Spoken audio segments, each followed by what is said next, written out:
Bonjour et bienvenue dans cette vidéo que j'ai appelée «L'Évangile est-il caché pour toi?»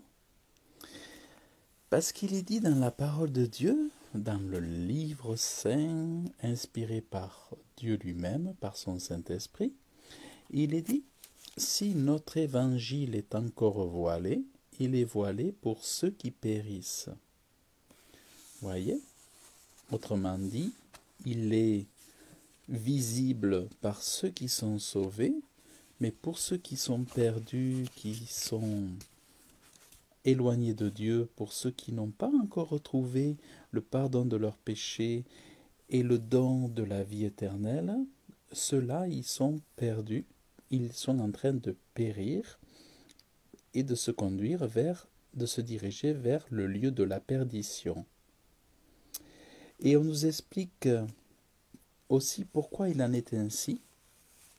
Il y a un agent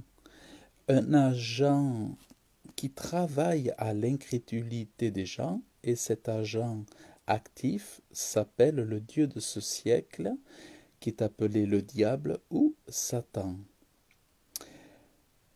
Il est dit, pour les incrédules dont le Dieu de ce siècle a aveuglé les pensées.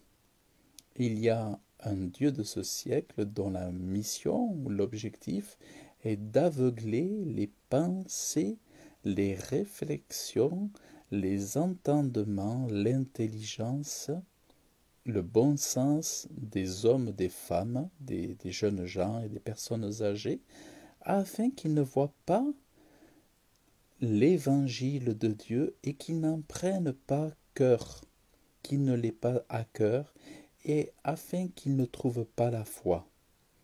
Donc il vient aveugler les pensées et étouffer aussi ou arracher ce qui a été semé il y a peut-être quelques semaines, quelques jours ou quelques mois, parce que souvent il y a quelques personnes qui viennent dire ici et là, Dieu t'aime, Dieu t'aime, Dieu t'aime, ah oui merci, Dieu t'aime, ah d'accord, Jésus t'aime, Dieu t'appelle, Dieu te parle, ah bon d'accord, ben merci. Donc on dit aux gens les choses, on leur manifeste ici ou là que Dieu les aime, mais le diable enlève ces pensées, enlève le souvenir de ces choses-là, afin qu'ils ne se souviennent pas de la bonne nouvelle de l'amour de Dieu qui pardonne les péchés, de Dieu qui efface les péchés et qui ne s'en souvient plus, et à Dieu qui donne la vie éternelle, le pardon, par le sacrifice de Jésus-Christ à la croix qui est mort pour nous qui étions pécheurs, et lui parfait qui a donné sa vie pour que nous soyons sauvés par sa justice à lui. Voilà, Jésus est mort, il est ressuscité, et il a été même vu de plus de 500 personnes. D'ailleurs, est-ce que je peux vous le retrouver là? Vous voyez, il est dit que ce Jésus qui est mort, il est ressuscité, afin que nous puissions nous aussi avoir la part à la résurrection et que nous ne connaissions plus la mort. Alors il est dit, Christ est mort pour nos péchés, selon les Écritures, il a été enseveli, il est ressuscité le troisième jour, selon les Écritures, et il a été vu par Céphas, puis par les 12. Ensuite, il a été vu par plus de 500 frères à la fois. Voyez? Il est mort, il est ressuscité, il a été vu par plus de 500 frères à la fois, plus les autres et tout, dont la plupart sont encore vivants et dont quelques-uns sont décédés. Ensuite, il a été vu par Jacques, puis par les apôtres, par tous les apôtres. Et après eux tous, il s'est fait voir à moi comme à l'avorton, car je suis moi le moindre des apôtres, je ne mérite pas d'être appelé apôtre parce que j'ai persécuté l'Église de Dieu.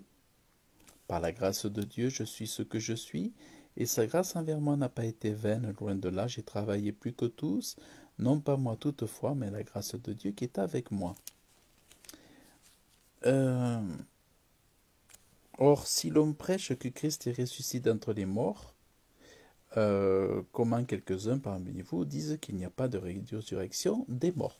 Donc tout ça pour vous dire que Jésus a vaincu la mort, il a pris les clés de la mort et du Hadès, de l'enfer, et il est victorieux, il s'est trouvé victorieux en toutes choses et il a vaincu aussi le diable.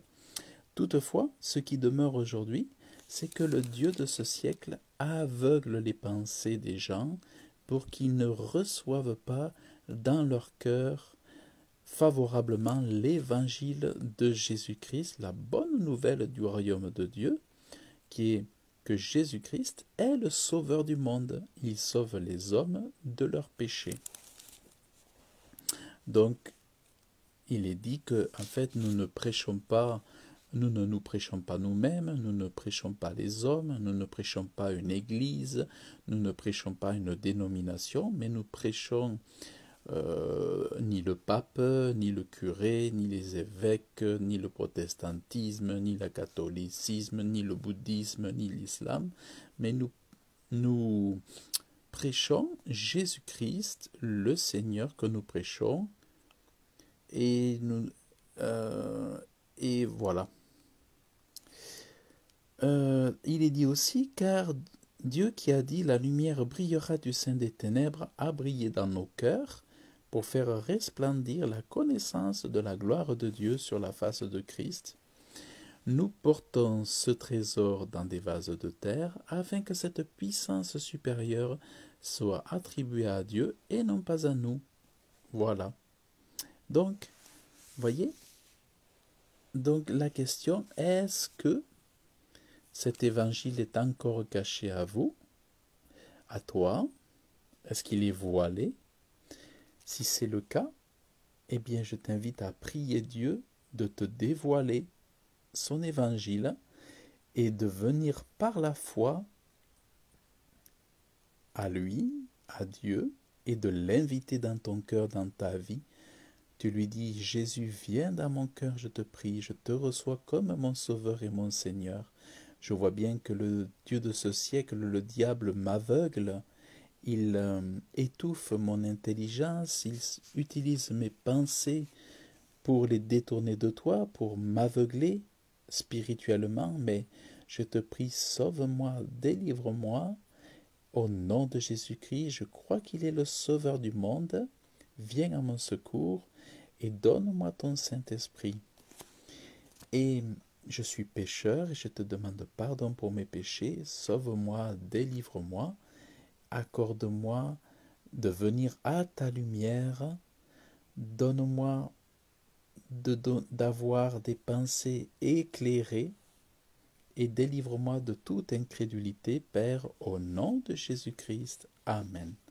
Voyez, c'est une petite prière, mais vous n'êtes pas obligé de faire un mot à mot, mais l'idée est là, c'est pour vous donner une petite idée de ce que vous pouvez prier. Mais sachez qu'effectivement, on a des adversaires, tout un monde spirituel qui s'oppose à la foi des hommes, à ce que les hommes se réconcilient avec Dieu. Et nous sommes là, des vases de terre, vous voyez, on a des vases de terre, des vases d'honneur, mais nous portons ce trésor dans des vases de terre. Nous, les hommes, ne sommes que des vases pour faire couler sur vous la bonne nouvelle, l'évangile, afin que vous puissiez recevoir le pardon de vos péchés et la vie éternelle qui est par Jésus-Christ. Voilà. Voilà, voilà, voilà. Et recevez ainsi la vraie joie de vivre après avoir reçu le salut, la vie éternelle et la bonne nouvelle de l'Évangile. Donc voilà, si vous avez fait cette prière, eh bien vous êtes passé du voile au dévoilement, ou des ténèbres à la lumière, et de celui qui ne voit pas à celui qui voit, de celui qui est aveugle à celui qui voit. Donc, eh bien, écoutez, je vous remercie d'avoir suivi cette vidéo. Et donc, je vous dis à très bientôt. Que Dieu vous bénisse abondamment. Bonne journée.